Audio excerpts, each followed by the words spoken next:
आपका? जी राजेश पटेल। कहाँ से आए हैं आप? नया गांव से आए हैं। कब से खड़े हैं यहाँ पर? 2 दिन से खड़े हुए हैं हम इधर। कल रात में आ गए थे।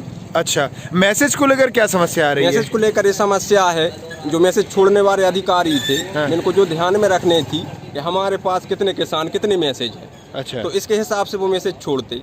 मान लो है। जिनके पास 1000 मैसेज है तो 10 दिनों का टाइम तो जिनके पास, तो जिन्हें 100 मैसेज छोड़ने थी। जब किसान मंडी के बाहर ठंड में खड़ा रहता है, गायब हो जाते हैं क्षेत्रीय नेता, क्या कहेंगे? क्षेत्रीय नेता तो बस वोटों के लिए आते हैं। हमको जिताओ, हमने ये करेंगे वो करेंगे, और जब किसान पे आती तो कोई नहीं आता साथ उनको देने के लिए। विधायक हो, प्रतिनिधि हो या किसान संघ के नेता हो, यहाँ के क्षेत्रीय दर्शन सिंह चौधरी हैं, प्रदेश अध्यक्ष बने बैठे हैंगे। एक बार भी उन्होंने चाहे यहाँ पर पूछी ना हो फोन से लगा करके, यहाँ पर किसानों की कोई समस्या तो नहीं है, तो लाई हो समय पर हो रही नहीं हो रही। प्रदेश अध्यक्ष क्षेत्र के हैं किसानों संगठन के, भाजपा के, लेकिन उनको ये ध्यान में तो रखना चाहिए, किसान अध्यक्ष प्रदेश के हैं, कोई छोटी मोटी हस्ती पर नहीं बैठे हैं। इस क्षेत्र के ही जब किसानों की इतनी समस्या है तो फिर अन्य क्षेत्र के कितने किसान परेशान हो रहे होंगे। नमस्कार, मेरा नाम है संजय वैष्णव, आप देख रहे हैं एनवीटीवी। इस वक्त मैं हूं कृषि उपज मंडी बनखेड़ी के अंदर। बड़ी संख्या में यहां पर धान की बोरियां रखी हुई हैं, इनका परिवहन होना बाकी है। ये बड़ी समस्या नहीं है, बड़ी समस्या है मंडी के बाहर का दृश्य। तकरीबन 150 से 200 जो किसान हैं वो अपनी धान से भरी हुई ट्रॉलियाँ लेकर खड़े हुए हैं, लेकिन उनकी धान यहाँ पर तुल नहीं पा रही है। एक डर ये भी है कि कल आखिरी तारीख है धान खरीदने की, अगर वो तारीख निकल जाती है तो धान की तो किसान की धान कैसे तुले, ये एक बड़ा डर है। जो 4 महीने की मेहनत है उसका क्या नतीजा निकलेगा, ये किसान का एक बड़ा डर है। इन तमाम सवालों के जवाब के लिए हम यहाँ पर जो बनखेड़ी के समिति प्रबंधक हैं धान खरीदी केंद्र के, उनसे हम जानकारी लेंगे कि वाकई में ऐसी स्थिति क्यों बनी और क्या कुछ प्रावधान है और क्या कुछ इसका हल निकलेगा। तमाम तरह की जो धान खरीदी को लेकर समस्याएं आ रही हैं, हमारे साथ बनखेड़ी धान खरीदी केंद्र के समिति प्रबंधक रामगोपाल चौकसे जी हैं, हम जानेंगे। चौकसे जी, ये बताइए, आखिर आज से 1 हफ्ते पहले सब कुछ ठीक ठाक चल रहा था, मैसेज आ रहे थे, धान तुलाई हो रही थी, क्या कुछ हुआ कि एकदम से आज स्थिति ये बन गई कि 150 ट्रॉलियाँ मंडी के बाहर आपको बाहर खड़ी करनी पड़ी? क्या है सर, खरीदी हमारी 29 नवंबर से चालू हुई, क्योंकि पूर्व समय में, पूर्व वर्षों में 15 नवंबर या 20 नवंबर से चालू हो जाती थी। अब 29 नवंबर से हमारी खरीदी चालू हुई, उसके बाद लगभग 10-12 दिन बाद हमारा परिवहन चालू हुआ। और जिस गति से और जिस हिसाब से पोर्टल मतलब उसमें जो सिस्टम में जो मैसेज डलते हैं उस मात्रा में मतलब कम, शुरू में थोड़े बहुत कम मैसेज डले, और जैसे उसकी संख्या बढ़ती गई तो मैसेज तो चूँकि ऊपर से सूची मिलती है और अपना ऑपरेटर मैसेज डालता है, तो जिस टाइप से मतलब उनकी संख्या बढ़ती गई वैसे अपने सोसाइटी स्तर से ऑपरेटर के माध्यम से मैसेज डलते गए। अब उसके बाद अपना परिवहन चालू हुआ, कार्य अपना गति पकड़ी, और अभी पिछले सप्ताह जो मैसेज की मात्रा थी वो 5 हो गई। मतलब मैसेज डलना मतलब एकदम लॉकिंग हो गई कि 5 से अधिक नहीं डलना संभव नहीं था। कोशिश की अपने ऑपरेटर ने, ऊपर बात भी की, चूँकि बताया गया कि 5 ही डलेंगे, 5 ही डालो आप, और पानी की संभावना नेट बता रहा है या जो भी विज्ञान बता रहा है मतलब। और अब चूँकि वो 1 सप्ताह 5-5 मैसेज डले, तो उन 5 दिनों में मात्र 25 मैसेज गए। अब वो जो किसान बचे, अब जो टाइम बचा है, इसके बीच में शुक्रवार, शनिवार, इतवार, सोमवार लगभग ये पानी बरसात गुरुवार से लेकर हुआ, तो उसमें ये कार्य बाधित हुआ। अब जो जैसे तैसे पानी खुला, पानी खुलने के बाद जो टाइम बचा, वो जितने कृषक मैसेज हेतु बचे थे वो इन 3-4-5 दिन में वो पूरे मैसेज इकट्ठे हो गए, छोड़ दिए गए। इस कारण अब 2 सप्ताह का काम 2 दिन में या 3 दिन में, 4 दिन में कर पाना संभव नहीं है। जब यहाँ पर किसानों की तादाद ज़्यादा थी और मैसेज कम छोड़े जाने के लिए कहा जा रहा था, क्योंकि जानकारी तो आपको भी होगी कि एक हफ्ता बचा है और 15 दिन में इतने किसान कैसे पूरे हो पाएंगे, तो आपके द्वारा सूचना दी गई थी इस बाबत?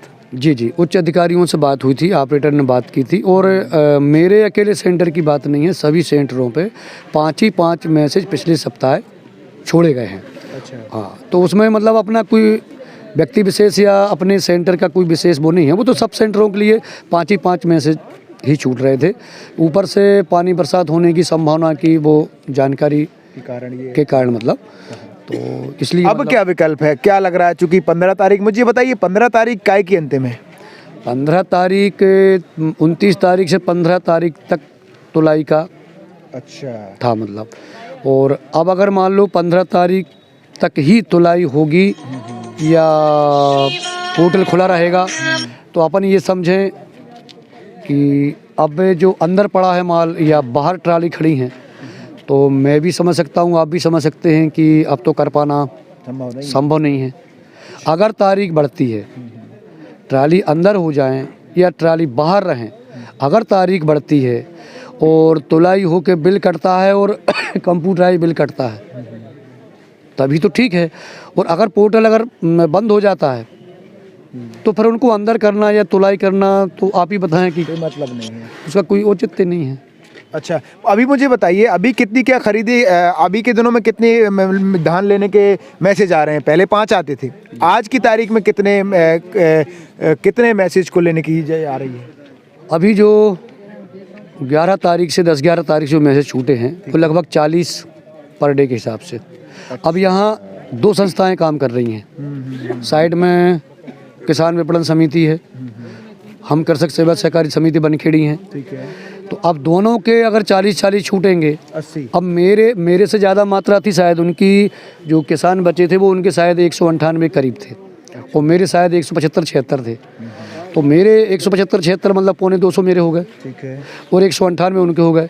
अब मैंने मेरा लगभग रेशो बता दिया 40 पर डे, और अब उनके हिसाब से आप समझ लें कि 200 थे तो 50 उनके लगभग, तो ऐसे 90 किसान पर डे की मान से अपन समझें। तो अब चूंकि जितना बन पा रहा है, जितनी ज़्यादा खरीदी हो पा रही है, जितनी तुलाई हो पा रही है, अपन कर रहे हैं, ज़्यादा कर रहे हैं। अच्छा, वो मतलब कल अगर डेट नहीं बढ़ती है तो आपको आदेश आएगा कि आप 40 किसानों के ही धान खरीदोगे? आदेश नहीं आएगा, आदेश पहले से आ चुका है। वो पोर्टल जब बंद ही हो जाएगा तो मैं ज़बरदस्ती फिर मतलब मैं मेरी मर्जी से क्यों करूँगा? आप ही बताएं, मैं क्यों करूँगा मतलब? सही बात है। तो विकल्प हम ये मान सकते हैं कि सिर्फ तारीख बढ़ना है, तारीख बढ़ेगी। तारीख अगर बढ़ जाती है तो सभी की समस्या का समाधान तारीख है। तारीख बढ़ जाती है, अपन सेवा में बैठे हुए हैं, आदेश शासन का भी आदेश सिर माथे हो किसान की सेवा के लिए, तो हमारा हर काम किसान की सेवा के लिए है। तो हम तो आदेश का पालन करेंगे। अब चूंकि तारीख बढ़ जाए या पोर्टल खुला रहे, अपन सेवा में लगे हुए हैं। जितना यहाँ की स्थिति आपके द्वारा पत्राचार हो गया? हमारे द्वारा जो जैसे कि सेकंड SMS के लिए 77 किसान थे, वो सूचना हमने सूची बना के हमारे नोडल अधिकारी महोदय के साइन करवा के, मेरे सील साइन करके वो भी ग्रुप पे और उच्च अधिकारियों को अवगत करा दिया है। अब ये जो मैसेज छूटे हैं, हमारा परिवहन होते हेतु जो स्कंद पड़ा हुआ है, ये सब चीज़ ऑनलाइन है। हम तो बताते ही हैं आवेदन निवेदन से। अब चूँकि ऊपर जो भी बैठे हैं, जो भी विभाग इसमें शामिल है, उन सबको ये दिख रहा है। तो बहुत बहुत धन्यवाद चौकसी जी, जिन्होंने हमें तमाम तरह की जो जानकारी है और जो हमारे डर थे, हमारे किसानों के जो डर थे, उनका हमें स्पष्ट जानकारी दी कि कहीं ना कहीं ये स्थिति क्यों बनी। शुरुआत में 5 मैसेज और 5 की जगह अब 90 किसानों की धान खरीदना है, तो अपने आप में हम समझ सकते हैं कि कहाँ पर ये अनियमितता बढ़ती जा रही है। निश्चित तौर पर हम जो उच्च अधिकारी हैं उनसे हम ये अपील करेंगे कि धान खरीद की जो दिनांक है उसको बढ़ाया जाए, ताकि जो हमारे किसान हैं और ताकि जो यहाँ के स्थानीय स्तर पे जो हमारे कर्मचारी हैं, जो उनकी भी परेशानी है उसका समाधान हो सके। बहरहाल अंतिम सवाल ये है कि भारत के अंदर जो हमारा अन्नदाता है, जो हमारे अधिकारी हैं, जो हमारे नेता हैं, जो डनलप के मोटे मोटे गद्दों में बैठकर बिरयानी का आनंद ले रहे हैं जिस बासमती राइस का, उस बासमती राइस को पैदा करने वाले किसान की स्थिति आप देख सकते हैं। आज भी किसान की जो स्थिति है वो पूरी तरह से नहीं सुधर पाई है। कहीं ना कहीं हमें किसान के लिए व्यवस्थाएं करनी होगी, तभी हमारा जो अन्नदाता है वो पूरे आत्मविश्वास से हमारे लिए अन्न उगा पाएगा। बनखेड़ी से एनवीटीवी के लिए संजय वैष्णव की एक खास रिपोर्ट। अपने क्षेत्र की सभी छोटी बड़ी खबरों को सबसे पहले पाने के लिए अपने मोबाइल स्क्रीन पर लाल रंग के सब्सक्राइब पर क्लिक करें और घंटे की आइकन को दबाकर नोटिफिकेशन ऑल ऑन करें। देखते रहिए एनवीटीवी।